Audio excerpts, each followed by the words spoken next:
それは本当に雲ですか?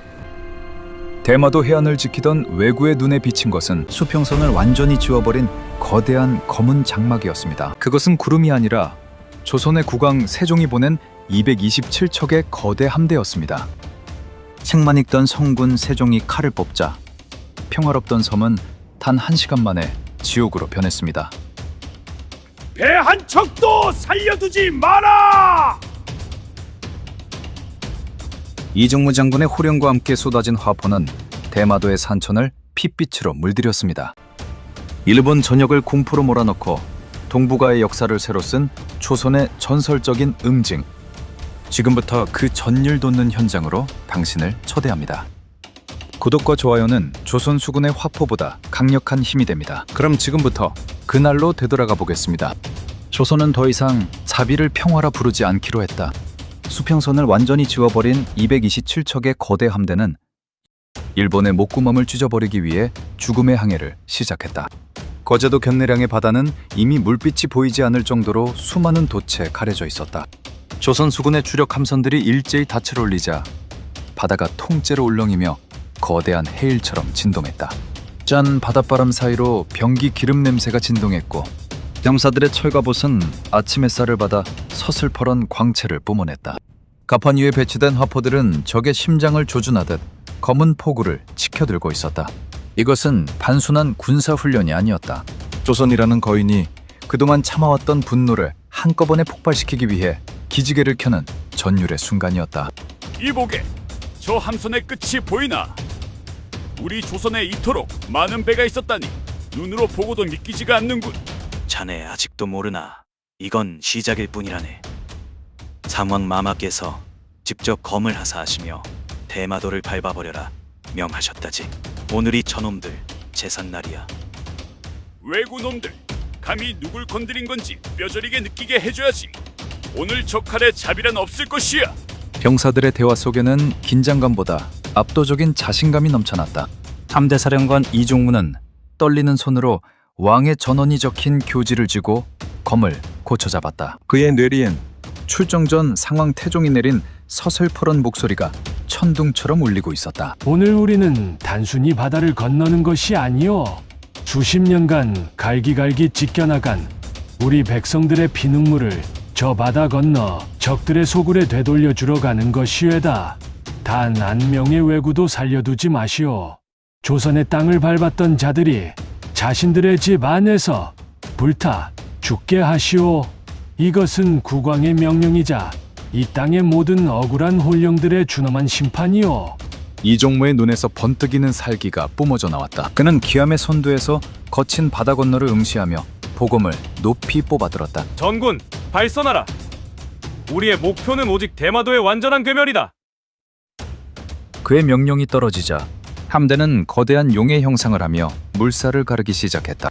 17,000명의 정예병이 내뿜는 발소리가 바다를 울리며 죽음의 카운트다운을 알렸다. 이제 대마도에 남은 것은 오직 전멸뿐이었다. 그동안 남해안의 파도는 수십 년간 백성들의 찢어지는 비명을 실어날랐다. 왜구는 인간의 탈을 쓴 악귀 그 자체였다. 그들은 마을에 들이닥쳐 낄낄거리며 임산부의 배를 갈라 태아를 꺼내고 울부짖는 아이들을 산채로 타오르는 불길 속에 던져 넣으며 춤을 췄다. 백성들의 목을 베어 담장 위에 늘어놓고 술판을 벌이는 광경은 차마 눈뜨고 볼 수 없는 지옥이었다. 조선의 남쪽 바다는 거대한 도살장이자 억울한 원혼들이 구춘을 떠도는 피의 구덩이였다. 왜구의 침략은 남해안을 넘어 서해 비인현까지 시꺼먼 연기가 지속해 했다. 1419년 5월 왜구들은 세종의 주기를 비웃듯 도성 근처까지 밀고 들어와 백성들을 도륙했다. 그들은 새로 즉위한 세종을 글만하는 유약한 왕이라 치부하며 조선의 앞바다를 자신들의 앞마당처럼 휘젓고 다녔다. 하지만 그것은 왜구들이 저지른 역사상 가장 치명적인 실수의 시작이었다. 조선의 군사권을 쥐고 있던 상왕 태종은 서재에서 들려오는 백성들의 비보에 들고 있던 붓을 꺾어버렸다. 삼완 패종은 서재에서 정사를 돌보던 세종의 곁에서 무겁게 칼을 갈며 결단을 내렸다. 주상, 글만 읽어서는 내 백성을 지킬 수 없다. 저들은 대화가 통하는 인간들이 아니다. 오직 힘만이 저들을 다스릴 수 있다. 아버님, 소자 역시 뜻을 굳혔습니다. 인내는 사람에게 쓰는 것이지 짐승에게 쓰는 것이 아니옵니다. 내 오늘 그들의 섬을 피로 씻어내 우리 백성의 원한을 갚아주겠나이다. 좋다. 내 이번에 조선의 칼이 얼마나 예리한지 저 일본 놈들에게 똑똑히 각인시켜주마. 이종무를 불러라. 하지만 왜구들이 간과한 치명적인 사실이 있었다. 조선은 단순히 도덕이나 읊는 나라가 아니었다. 이미 고려 말부터 다져온 세계 최정 상급의 화약, 제조술은 섬 하나를 지도에서 지워버릴 가공할 파괴력을 품고 있었다. 왜구들은 조선이 그 무거운 화포를 배에 싣고 바다를 건너올 리 없다고 자만했으나 조선의 군선은 거대 화포의 엄청난 반동을 견디도록 설계된 감철 같은 소나무 함선이었다. 장군, 저들은 여전히 우리가 활이나 쏘러 온 줄 아는 모양입니다. 어리석은 놈들. 우리가 수십 년간 갈아온 것은 칼날만이 아니다. 저들의 배는 우리 화포 한 방이면 종이장처럼 찢겨나갈 것이다. 조선은 발톱을 감춘 굶주린 호랑이였고 왜구들이 건드린 것은 잠자는 신의 분노였다. 이제 그 뜨거운 화염을 적들의 심장부에 쏟아부을 차례였다. 복수는 차갑고도 정교하게 집행될 준비를 마쳤으며 그 거대한 기세는 이제 그 누구도 막을 수 없었다. 6월 19일 거대 용의 형상을 한 227척의 함대가 마침내 왜구의 심장부인 아소만 입구에 도달했다. 적들은 자신들의 앞마당에 들이운 조선의 거대한 그림자를 보며 얼어붙었다. 고요했던 바다를 깨운 것은 조선이 수십 년간 갈아온 대장군 허통의 굉음이었다. 천지를 뒤흔드는 폭발음이 골짜기를 타고 울려 퍼지자 대마도는 순식간에 아비규환의 지옥으로 변했다. 으아! 이게 무슨 소리냐? 하늘이 무너져 내리고 있다. 바다 너머에서 신령이 노하신 게 분명하다. 사람이 이런 소리를 낼 리 없어. 도망쳐라.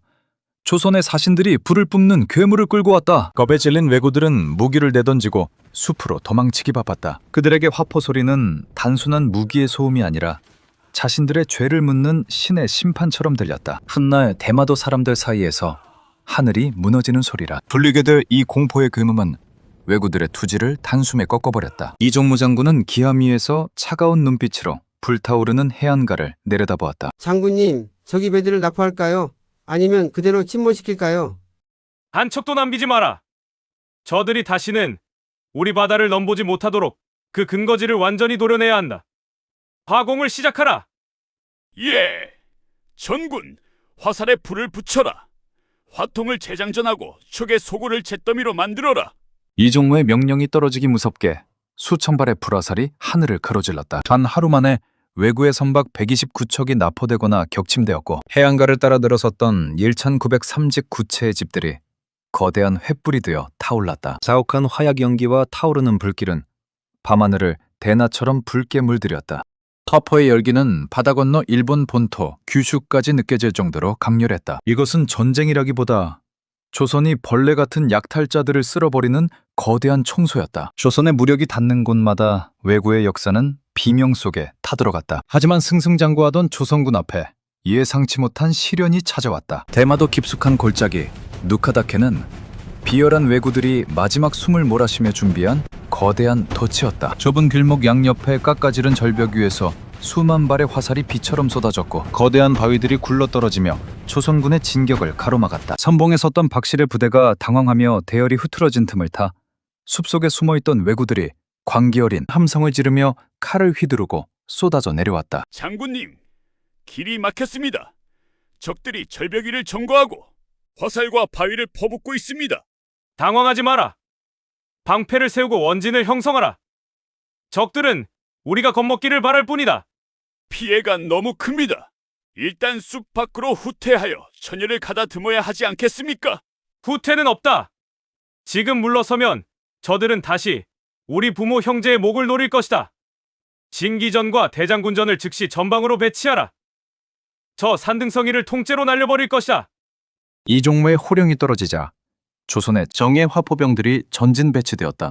곧이어 천지를 뒤흔드는 굉음과 함께 발사된 대장군전이 적들이 숨은 함석을 산산조각냈고 곰중에서 수만 개의 파편으로 흩어지는 산화심포는 매복해 있던 왜구들의 머리 위로 무자비한 불벼락을 내렸다. 불타는 숲속에서 비명조차 지르지 못한 채 쓰러져가는 적들을 보며 조선 병사들은 다시 검을 고쳐주었다. 위기는 순식간에 압도적인 선멸전으로 변했다. 비겁한 매복작전은 조선의 압도적인 화력 앞에 무용지물이었으며 누카다케의 붉은 흙은 왜구들의 절망과 피로 덮여갔다. 한치의 물러섬도 없는 기계와 기술력의 승리.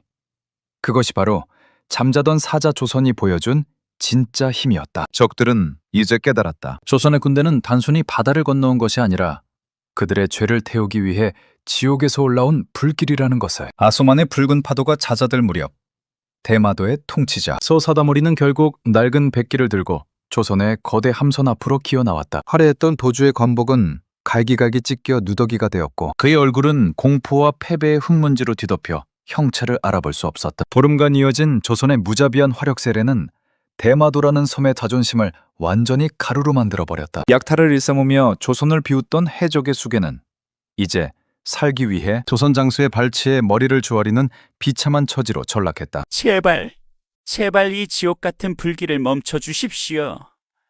우리 종족의 씨를 말리려 하시는 것입니까? 모든 죄를 인정하고 대대손손 조선의 신하로 살아가겠나이다.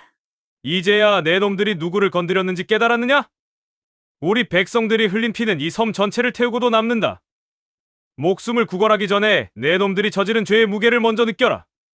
다시는 감히 바다를 건너 조선의 해안을 넘보지 않겠나이다. 제발 자비를 베풀어 주십시오. 이종무는 차가운 시선으로 무릎 꿇은 도주를 내려다보며 복음을 칼집에 꽂았다. 그의 느리엔 적의 수구를 아예 지도에서 지워버려라 하셨던 상왕 태종의 엄명이 스쳐 지나갔다. 이 섬은 이제부터 조선의 허락 없이는 숨조차 쉴 수 없다. 만약 다시 한번 우리 바다를 더럽힌다면 그때는 이 섬을 바다 밑으로 가라앉아 버릴 것이다. 그의 선언은 대마도의 운명을 결정짓는 준엄한 심판이었다. 조선 수군은 승전고를 울리며 서서히 뱃머리를 돌렸고 도주는 그 자리에 주저앉아 통곡하며 사라져가는 조선 함대의 웅장한 뒤안길을 바라보았다. 이것은 단순한 승리가 아니라 동북아시아 해상질서의 주인이 누구인지 세계 만방에 알린 위대한 선포였다. 조선의 강력한 힘 앞에 굴복한 대마도는 그렇게 역사의 뒤안길로 밀려났고 남해안에는 수십 년간 이어질 찬란한 평화의 서막이 올랐다. 한양도성의 남대문이 활짝 열리고 수평선을 지워버렸던 그 위대한 정벌군이 마침내 모습을 드러냈다. 조성안은 이미 인산인해를 이루어 발 디딜 틈조차 없었다. 단순히 전쟁에서 이긴 군대의 귀환이 아니었다. 수십 년간 조선의 남쪽 바다를 피로 물들였던 해적의 공포가 마침내 끝났음을 선포하는 거대한 국가적 축제였다. 원지투성이의 갑옷을 입었지만 눈빛만은 태양처럼 형형한 병사들이 행진하자 길가에 모인 백성들은 집집마다 아껴둔 술병을 들고 나와 목이 터져라 만세를 외쳤다. 여보게! 저기 장대 끝에 걸려 흙먼지를 뒤집어 쓴 게 왜구 놈들의 깃발인가? 저 비굴한 꼴 좀 보게나! 그렇다마다 이제 우리 부모님이 바닷가에서 비명을 지르며 끌려가는 일은 없을 걸세. 이종무 장군 만세, 조선 수군 만세, 저 위풍당당한 기계를 보게. 이제 일본 놈들도 우리 조선이 어떤 나라인지 뼈저리게 알았겠지. 잠자는 사자의 코털을 건드리면 어떻게 되는지 말이야. 백성들이 뿌린 꽃잎이 한경도까지 날아갈 기세로 한양의 하늘을 수놓았다. 경복궁 군정전 앞에서 군대를 맞이한 세종의 얼굴에도 평소의 인자함 대신 내 백성을 지켜냈다는 강인한 군주의 자부심이 서려 있었다. 상왕 태종은 아들 세종의 어깨를 짚으며 호탕하게 웃음을 터뜨렸다. 주상, 보았느냐? 이것이 진정으로 나라를 지키고 평화를 쟁취하는 법이다. 힘이 있어야 백성이 웃고 무력이 있어야 인의가 사는 법이지. 세종은 묵묵히 고개를 끄덕이며 승전고 소리에 맞춰 백성들과 기쁨을 나누었다. 이날 한양은 밤새 잠들지 않았다. 곳곳에서 거대한 잔치가 벌어졌고 정벌군 장병들은 백성들에게 자신들이 불태운 대마도의 화염과 왜구들이 무릎 꿇던 순간을 전하며 영웅이 되었다. 비겁한 약탈자들에게 당하며 눈물 짓던 조선은 이제 사라졌다.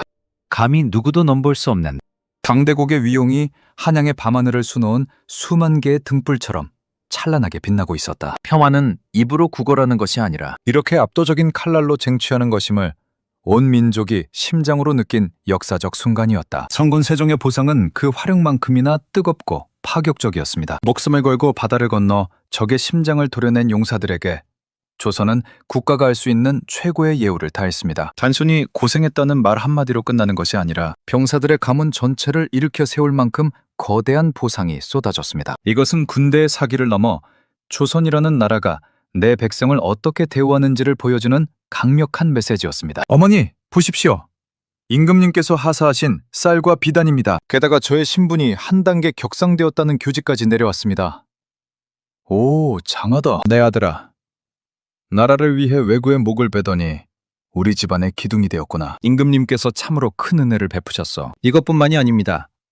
장군님께서는 마을의 부역까지 면제해 주기로 하셨으니 이제 우리 가족은 오직 농사에만 전념할 수 있게 되었습니다. 조선의 병사가 된 것이 평생의 자랑입니다. 정벌에 참여한 17,000명의 군사 전원에게는 1계급 특진이라는 파격적인 혜택이 돌아갔습니다. 천민 출신 병사들은 면천되어 자유의 몸이 되었고 평민들은 세금과 부역을 면제받는 면역의 특권을 누렸습니다. 이종무 장군을 비롯한 지휘관들에게는 공신함과 함께 막대한 토지와 노비가 하사되어 가문의 영광을 완성했습니다. 특히 전사한 장병들의 가족에게는 국가가 평생의 생계를 책임지는 파격적인 보훈 제도가 시행되었습니다. 장대의 시각에서 봐도 소름 돋을 정도의 화끈한 보상이었습니다. 요즘 말로 하면 영혼까지 끌어모은 인센티브라고 할까요?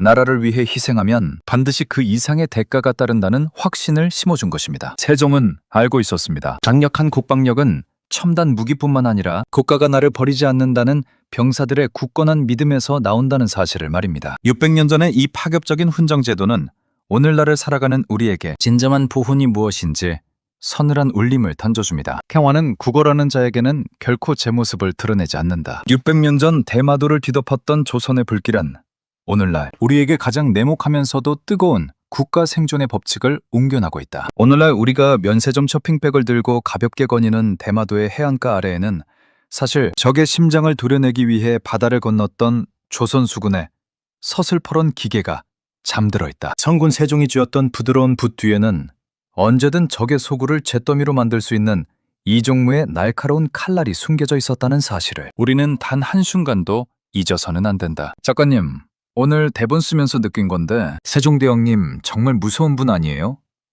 공부만 하시는 줄 알았더니 완전 화력 덕후셨네요. 피디님, 그게 바로 역사의 진리입니다. 인자함은 내 백성에게 베푸는 것이고 적에게는 압도적인 몽둥이를 보여주는 것. 그게 진짜 성군의 모습이죠. 맞아요.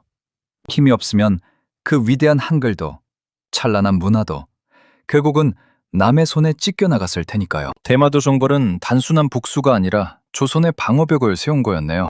실제로 이 정벌 이후 조선은 수십 년간 외구의 침략에서 벗어나 유례없는 문화적 황금기를 맞이했다. 평화는 외교적인 말잔치나 비굴한 협상으로 얻어지는 모래성이 아니라 상대를 압력할 수 있는 압도적인 무력 위에서만 완성된다는 것을 세종은 몸소 증명했다. 227척의 함선이 보여준 위용은 600년이 지난 지금도 유효한 국가 생존의 이정표다.